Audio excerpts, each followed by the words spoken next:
Hi friends అందరికి ఈ రోజు మన రెసిపీ వచ్చి రవ్వ లడ్డు అండి.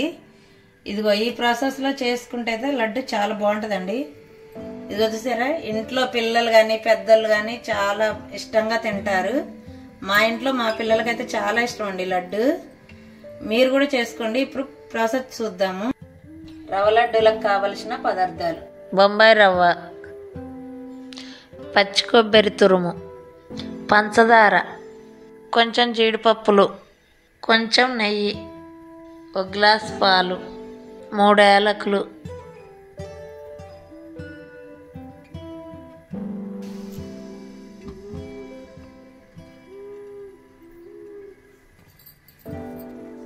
ఇదిగో ఇప్పుడు మనం అయితే నెయ్యి వేసుకుంటున్నాం అండి.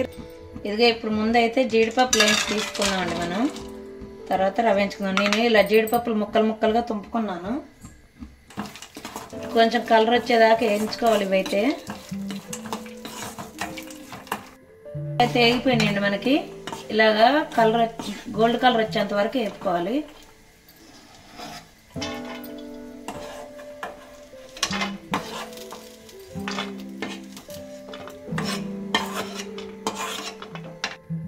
ఇప్పుడు ఆ నెయ్యిలోనే మనం రవ్వ వేసి వేయించుకుందాము. మంచి కలర్ వచ్చేంత వరకు వేయించుకోవాలి రవ్వ.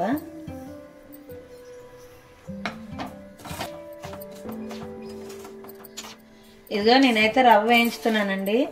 ఇది కూడా మంచి మనకు గోల్డ్ కలర్ వచ్చేంత వరకు వేపుకుంటానే ఉండాలి, అడుగంటకుండా. ఎందుకంటే రవ్వ ఎంత వేపుకుంటే అంత టేస్టీగా ఉంటాయి మనకు లడ్డూలు అయితే.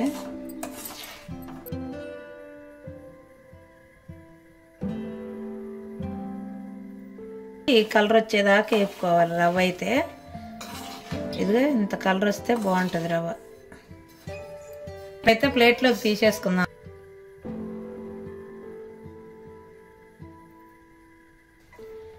ఇదిగో పచ్చి కొబ్బరి తురుము వేసుకుంటున్నానండి. నేను ఎండు కొబ్బరి అయినా వేసుకోవచ్చు, కాకపోతే ఎండు కొబ్బరి వేసుకుంటేనే ఎక్కువ రోజులు ఉంటుంది. పచ్చి కొబ్బరి అయితే ఒక వారం రోజులు అలా ఉంటాయి లడ్డూలు అయితే. ఇది కూడా పచ్చివాసన పోయేంత వరకు వేపుకోవాలి, మంచిగా కలర్ వచ్చే వరకు.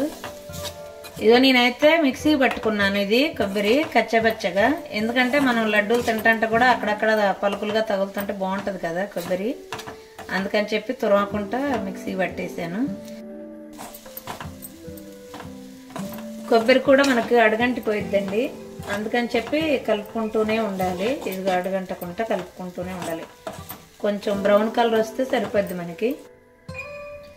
ఇదిగో కొబ్బరి కూడా ఏగిపోయిందండి మనకి. తీసేసుకుందాం. ఇది కూడా రవ్వలోనే వేసేసుకుందాం. ఇంకా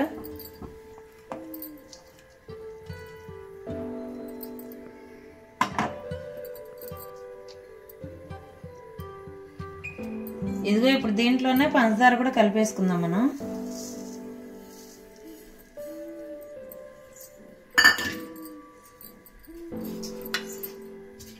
ముందుగానే వేయించి తీసుకున్న జీడిపప్పులు దీంట్లోనే వేసుకుందాము. 2 మనం దంచి తీసుకుంటున్నాం యాలకులు.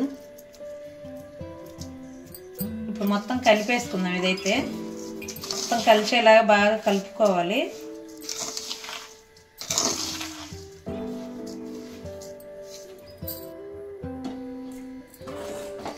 ఇదిగో అన్ని గిన్నెలో వేసి కలుపుకున్న తర్వాత మళ్ళీ ఒకసారి అయితే మనం ఇలా కళాయిలు వేసుకొని వేయించుకుంటున్నానండి. ఎందుకంటే పంచదార కొంచెం కరిగి మనకు లడ్డు అయితే బాగా వచ్చింది. ఏదో చూసారు, ఇలా ముద్ద ముద్దగా వస్తుంది. ఇలా వస్తే మనకు ఇక పాలు పూసి లడ్డు చుట్టుకోవడానికి ఈజీగా ఉంటుంది.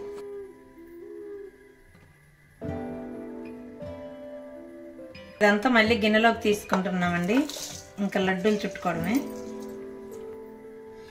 ఇదిగో ఇప్పుడైతే మనం ముందే కాచి పెట్టుకున్నాం కదండి పాలు, గోరువెచ్చని పాలు, కొంచెం కొంచెం పోసుకుంటూ కలుపుకోవాలి.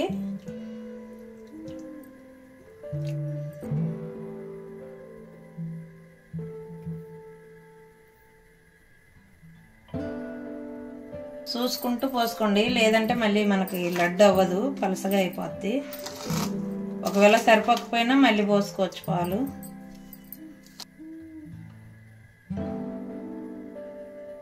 ఇదిగా ఇలా కలిపేసుకొని ఇంకా ఇలా అయింది చూసారా, మనం చేయికి కొంచెం నెయ్యి అంటించుకొని ఇంక ఉండలు చుట్టుకోవడమే. కొంచెం వేడిగా ఉండగానే చుట్టుకోండి, ఎందుకంటే మళ్ళీ చల్లారిపోతేనైతే ఉండలు రావు.